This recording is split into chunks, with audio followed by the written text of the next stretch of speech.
Master minds commerce చదవాలనుకునే 10th inter విద్యార్థుల తొలి ఎంపిక. సీనియర్ ఎన్టీఆర్ గారు రాజకీయ పార్టీ పెట్టి ఎలక్షన్లకు వెళ్ళే ముందు ఇండస్ట్రీ నుంచి పిలిచి ఒకే ఒక వ్యక్తిని శివకృష్ణని మాత్రమే పిలిచి మేడ్చలు ఎమ్మెల్యే సీట్ ఇచ్చి పోటీ చేయమన్నారు. మీరు ఇవన్నీ చెప్పకూడదు ఏంటంటే సెల్ఫ్ డబ్బా కొట్టినట్టు ఉంటాయి. బట్ నేనే చెప్తున్నాను కదా, ఇది రిటర్న్ కదా హిస్టరీలో. అంటే 83లో మరో మలుపు ఈ చరిత్ర సరే ఇది కథ ముగింపు అయిన తర్వాత ముందడిగా అయిన తర్వాత నాకు బాపాయ్ గారు డైరెక్టర్, దేవి వరప్రసాద్ ప్రొడ్యూసర్, నా దేశం. వాళ్ళు లావారీస్ అని హిందీ సినిమాది, దాన్ని రీమేక్ చేస్తున్నారు. పరశురావు వాళ్ళు దానికి రైటర్స్, మా గురువు లేదానికి రైటర్స్. ఏం చేశారంటే దాంట్లో సురేష్ ఓబరాయ్ చేశాడు ఆ వేషం. ఒక ఫెరోషియస్ కావాలి, యంగ్ ఆడ కొద్దిగా వయసే యంగ్ కావాలి. ఎవరు ఎవరు ఎవరు అంటే లేరు, ఇండస్ట్రీలో ఎవరు లేరు. ఆ యంగ్ హీరో ఇమేజ్ ఉండి ఆ రెబల్ క్యారెక్టర్. అప్పుడు మాదాల రంగారావు ఇంచుమించుగా రిటైర్మెంట్, ఇక నేను తప్ప ఎవరు లేరు. ఎలా అడగాలి, ఎలా చేయాలి? దేవి వరప్రసాద్ ఏమో అడగలేము అతను, ఎందుకంటే ఆయనకి రెబల్ ముందు అయినే కదా, మేమంతా తర్వాత వచ్చాము. అవి ఏం జరిగిందో అది కూడా తెలియదు నాకు. ఎలాగా పరిశుభ్రాలు తల పట్టుకున్నాడు ఆయన దేవి వరప్రసాద్. టైం లేదు, 15 రోజులు ఇచ్చాడు ఎన్టీ రామారావు. టైం దగ్గర పడిపోతుంది. టైం రామారావు కాల్ షీట్లు పాటు చేసుకోలేరు కదా, ఆయన ఆఖరి సినిమా. ఇక లాస్ట్లో ఏంటంటే పరిశుభ్రాలు చిన్న హింట్ ఇచ్చారు, మా ఊడిని అడగండి అన్నాను. నేను అడగను, అప్పటికే 3 హీరోగా హిట్లు కొట్టి 4 హిట్లు కొట్టాడు హీరోగా, ఎలాగ అడుగుతానయ్యా గోపాలకృష్ణ అన్నాడు. వాళ్ళు నా వీక్నెస్ చెప్పేశారు. అతనికి పిచ్చోడాడు, రామారావు అంటే పడి చచ్చిపోతాడు, బోల్డ్ అంత ఫ్యాక్టరీలు ఉన్నాయి, అన్నీ వదిలిపెట్టేసి రామారావు సినిమాలు చూసి యాక్టర్ అవుదామని చెప్పి ఇక్కడ సినిమా ఇండస్ట్రీకి వచ్చాడు. మొదటి సినిమా నుంచి మేము ప్రయాణం చేస్తున్నాం, అతని మెంటాలిటీ మాకు తెలుసు. అతను రామారావు అంటే ఎగిరి పడతాడు, 100% ఒప్పుకుంటాడు, కానీ మేము చెప్పినట్టు చెప్పొద్దు అన్నారు. దేవి వరప్రసాద్ అడిగాడు. మనకి లైఫ్లో అదొకటే బ్యాలెన్స్ కదా. సినిమా ఇండస్ట్రీకి వచ్చి ఆ గురువు గారితో నటించకపోతే ఇంక లైఫ్ వేస్ట్ అయిపోతుంది. చేస్తానన్నాను అంటే ఆడికి పిచ్చెక్కిపోయింది దేవి వరప్రసాద్. బాబు ఎంత కావాలి, 1,00,000 ఎంత కావాలి, ఎంత ఇమ్మంటాం అన్నాడు. డబ్బు తర్వాత చూద్దామండి, మీరు షూటింగ్కి వెళ్ళిపోండి. అసలు రెండోది మళ్ళీ ఫంక్ అయిపోయాడు ఆయన. డబ్బు 1,00,000 రూపాయలు ఏం మాటలా, ఏం సార్ 1,00,000 రూపాయలు ఆ రోజుల్లో. తర్వాత చూద్దామండి, సరే ఎంతో కొంత ఇద్దరు కానీ తర్వాత చూద్దామండి. అదే 1,00,000 అనుకుంటాను, 75,000 1,05,000 చెప్పాడు. చాలా పెద్ద ఆఫర్ చేశాడు. అయిపోయిన తర్వాత హైదరాబాద్లో నీకు స్టార్ హోటల్లో పెడతాను బాబు, ఎవరికి ఇవ్వను, నీకు నీ హీరోయిన్కి ఇస్తాను అన్నాడు. నాకు వద్దంటే నా ఇల్లు ఉంది, నాకు కారు పెడతాను, నాకు 4 కార్లు ఉన్నాయి, నేను నాకు నా ఇల్లు, ఆ ఉన్న 4 రోజులు మా నాన్న దగ్గర మా బంధువు ఉంటాను సార్ అంటే, కారు తీసుకో, డబ్బులు తీసుకో, హోటల్ వద్దాను, సరే నీ ఇష్టం అన్నాడు. ఆ సినిమా చేసేటప్పుడు తను ఎన్టీఆర్ తోటి చండశాసనుడు ఏదో సినిమా సంథింగ్ ఏదో షూటింగ్ జరుగుతుంది అయింది, ఏదో ఏదో మేకప్లో ఉన్నాడు. ఎన్టీఆర్ రామకృష్ణ సినీ స్టూడియోస్ తీసుకెళ్ళారు పరిచయం చేయడం కోసం, రేపు షూటింగ్ అని. వెళ్ళేటప్పటికి నా గురువుని, నా దైవాన్ని అలా చూశాను, కళ్ళం నీళ్ళు వచ్చినాయి లైఫ్లో. రామారావుని నా చిన్నప్పుడు మా అల్వాల్లో సత్య టాకీస్ అని ఉంది, ఓపెనింగ్ వచ్చాడు, నేను పిల్లవాడినప్పుడు అప్పుడు చూశాను. ఎప్పుడో చిన్నప్పుడు చూశాను, ఇప్పుడేమో పెద్ద అయిన తర్వాత చూశాను. అప్పుడు గుంపులో పోయింది.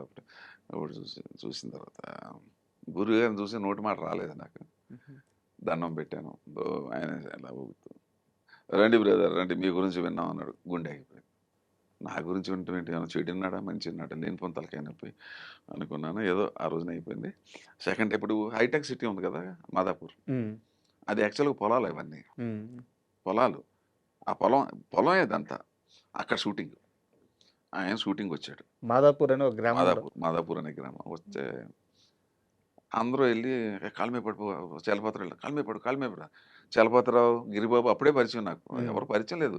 ఫస్ట్ టైం నేను పరిచయం, అప్పటికి చలపతిరావు పరిచయం, గిరిబాబు కూడా అప్పుడు ముందడుగు పరిచయం అనుకుంటా. నేను అలా పడినాను. ఆయన వచ్చిన వెంటనే ఆయన చెయ్యి తీసుకుని ఇక్కడ ముద్దు పెట్టా. ఆయన జీవితంలో ఎవడో ఇంతవరకు అలా ముద్దు పెట్టినోడు లేడు. ఆయన థ్రిల్ అయ్యాడు రామారావు, వీడియోతో చాలా గమ్మత్తుగా ఉన్నాడు ఏ కుర్రాడు అని చెప్పేసి. కొంచెం కొత్తగా అది బాద్షా ట్రీట్మెంట్ కదా. అదే అయిపోయిన తర్వాత ఫస్ట్ డే సీను. అసలు ఎప్పుడు కూడా ఆర్టిస్ట్ అనేవాడు ఎప్పుడు కూడా ఒక రోజు టైం పడుతుంది ఆ క్యారెక్టర్లోకి వెళ్ళటానికి. ఆ కోపిస్ట డైలాగ్ ఎలా చెప్పాలి, ప్రశాంతంగా, ఇవన్నీ క్యారెక్టరైజేషన్ ఉంటుంది. క్యారెక్టరైజేషన్ ఏమి ఎలాగ నాకు డైరెక్ట్గా డెత్ సీన్ పెట్టేశారు. అబ్బా! ఏంటంటే వాళ్ళకి నమ్మకం చేసేస్తాడని. ఆ! ఎందుకంటే అప్పటికే మనం హిట్లు కొట్టున్నాం, పేరు వచ్చేసింది కదా! ఏమో లేని పని ఇది తలకాయ నొప్పి అయిపోతుందని చెప్పేసి వెళ్ళాను. నా అదృష్టం కొద్ది సింగిల్ టేక్ ఓకే. హ్మ్. అక్కడ ఇంప్రెస్ అయిపోయాడు. ఎన్టీ రామారావు ముందు సింగిల్ టేక్ ఓకే చేయటం అంటే మాటలు కాదుగా. మాటలు కాదు కదా! అయిపోయింది. అయిపోయిన తర్వాత సెకండ్ డే, థర్డ్ డే గుర్రబండి నడుపుతూ ఉంటాను. అప్పటికే నా చేతులు పోవు, ఇంక అప్పటికి ఉంటాయి చేతులు. అతని వల్లే నా చేతులు పోతాయి. అది వేరే విషయం స్టోరీ. హ్మ్. ఆ గుర్రబండి నడుపుతుంటే నా ఫ్యామిలీ కోసం జమీందారు బిడ్డ ఆయన. నాకు హెల్ప్ చేస్తుంటాడు. నా వల్ల నష్టపోయాడే కుర్రోడు అని చెప్పేసి. నా చెల్లెలు రాజలక్ష్మి. మా హ్మ్. ఇద్దరమే ఉంటాం. గుడిసెలో ఉంటాం మేము. హ్మ్. ఆ బండి కొద్దిగా దిగబడిపోతుంది. సరిగ్గా అక్కడికే కారులో దిగుతాడనమాట. డైలాగ్ చెప్పారు. ఓకే. ఓకే అనుకుని వచ్చాడు. బ్రదర్ మనకి ఇవాళ నేను ఈవినింగ్ వరకు ఉందాం అనుకున్నాను. టైం లేదు. ఓ 2 అవర్స్ మించి ఉండనన్నాడు. అని వచ్చాం. తెలుగుదేశం పార్టీ పెట్టి క్యాంపెయిన్ తిరిగేస్తున్నాడు ఆయన. అవును. అప్పటికే అవును. బిజీగా ఉన్నాడు. హ్మ్. తర్వాత ఇప్పుడు ఎవరిది షాటు అన్నాడు. శివకృష్ణది. ఏంటి బ్రదర్‌దా? ఓకే. బ్రదర్ అయితే ఇంకెందుకు అరగంటలో అయిపోతుంది. అబ్బా! అరగంటలో అయిపోతుంది. పెట్టి షార్ట్ పెట్టి ఓకే. ఓకే అన్నా. ఏం బ్రదర్ రిహార్సల్ అండి. అవసరం లేదు సార్. మీకు కనుగొ ఒక రకమైన ధైర్యం. ఆ! హ్మ్. ధైర్యం కాదండి. అది పిచ్చిదే. అదేమన్నారు నాకు కరెక్ట్ తెలుగులో ఏమంటారో తెలీదు. నా దైవాన్ని చూస్తున్నానన్నాను. హ్మ్. నా దేవుడిని చూస్తున్నా. నాకు ఒళ్ళు తెలియలేదు అంతే. హ్మ్. Simple reason. ఆయన ఏదంటే అది ఇంకంతే. ఇగ అది అది బుద్ధి, జ్ఞానం ఇప్పుడైతే నేను చేయలేను అలాగా. ఎవడన్నా రామారావు రిహార్సల్ అంటే వద్దంటాడండి ఎవడు. ఆయనకసలు రిహార్సల్‌లోనే వణికిపోతారు అందరూ. హ్మ్. టేక్‌లో ఎలా వణికిపోతారు. అవును. నా బతుకెంత, నా ఎక్స్‌పీరియన్స్ ఎంత, నేనసలు రిహార్సల్ ఏమో ఎందుకు చేశానో నాకు తెలీదు అలాగా. హ్మ్. ఇప్పటికీ తెలీదు. హ్మ్. That is brother. That is you అన్నాడు. హ్మ్. చెప్పేసాను. మొత్తం నాకేసిందంటే నాకు తెలియకుండా నాకు ముందు డైరెక్టర్ చెప్పాడు. సీన్‌లో సగం ఇక్కడ దాకానే షాట్ అన్నాడు. హ్మ్. ఓకే అన్నాను. ఆయన అనుకున్నాడు ఫుల్ సీన్ ఉందనుకున్నాడు ఆయన. ఓకే. డైలాగ్ చెప్పి సగం సీన్ అయిపోయిన తర్వాత చెప్పుకుంటే నేను డైలాగ్ చెప్పకుండా ఆపేశాను. ఏం బ్రదర్ నీ మీద ఎంతో నమ్మకంతోటి మేము రిహార్సల్ లేకుండా టేక్ అన్నాం. ఎందుకు ఆపేసావు మధ్యలో అన్నాడు.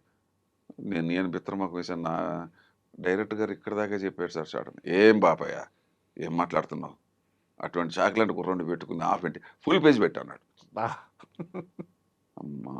నాకంత ఒళ్ళు అక్కడ కొద్దిగా షేక్ అయినమాట వాస్తవం అప్పుడు. హ్మ్. ఏం బ్రదర్ డైలాగ్ చూసుకోవాలా? అక్కర్లేదు సార్ అన్నా. అది ఇంకా అసలు టైం రెండోది చూడాలిగా డైలాగ్. హ్మ్. ముందే చూసాను కాబట్టి లక్కీగా అయిపోయాను. Single take okay. అబ్బా! అక్కడే ఇంప్రెస్ అయిపోయాడు. మంచి హ్మ్. హ్మ్. ఇంప్రెస్ అయిపోయి నన్ను లెక్కల్లో పెట్టుకున్నాడు. పెట్టుకొని సరిగ్గా పార్టీ అనౌన్స్ చేసే ముందు రామకృష్ణ సినీ స్టూడియోకెళ్ళా. ఎవ్వరిని లోపల రానివ్వట్ల. నేనొచ్చానని చెప్పన్నాను. నన్నుని ఈయన మన నారాయణ రెడ్డి గారు మా ఇద్దరినే లోపల రమ్మన్నాడు. సినారే గారిని. సీనారాయణ. అబ్బా! ఆ! మీ ఇద్దరే లోపలికెళ్ళాం. ఓ రండి బ్రదర్ రండి అది అన్నాడు. అందరూ నన్ను కూర్చున్నారు. బ్రదర్ మీకు సీట్ ఇస్తున్నాం అన్నాడు. ఆ! మీ ఫ్యామిలీ గురించి విన్నాం. మేడ్చల్. ఇప్పుడు కొంపల్లి మేడ్చల్ ఉంది. హ్మ్. అక్కడ మీరు పోటీ చేస్తున్నారు. మీలాంటి యంగ్ ఫెలోస్ డైనమిక్ మాకు కావాలన్నాడు. అబ్బా! అన్నాడు. కాళ్ళకి దండం సార్ ఇప్పటికే ఇది చాలా విచిత్రమైన సంఘటనలు ఇవన్నీ. సార్ ఇప్పటికే నేను మీ వల్ల చెడిపోయాను అంటున్నారు సార్. ఇంకా ఎందుకు సార్ అన్నాను. కోపం వచ్చేసింది. హ్మ్. చాలా కోపం. What nonsense you're talking. నా వల్ల నువ్వు చెడిపోవటం ఏంటని. సార్ క్షమించండి సార్ మీరు తప్పుగా అర్థం చేసుకున్నారు. నేను వెనకాల కొద్దో గొప్పో ఉన్నోడిని సార్. అన్నీ వదిలిపెట్టి పిచ్చనా కొడుకు రామారావు ఫ్యాన్ అయిపోయి సినిమాలో వెళ్ళిపోయాడు. ఇవన్నీ వదిలిపెట్టి అంటున్నారండి అన్న. ఓ అట్లానా అని చెప్పేసి అప్పటికి ఆయనకి ఆనందం వేసి అప్పుడు లేదు సార్ 100 సినిమాలు అయిన తర్వాత వస్తాను సార్. ఇట్స్ ఆల్ రైట్ అన్నాడు.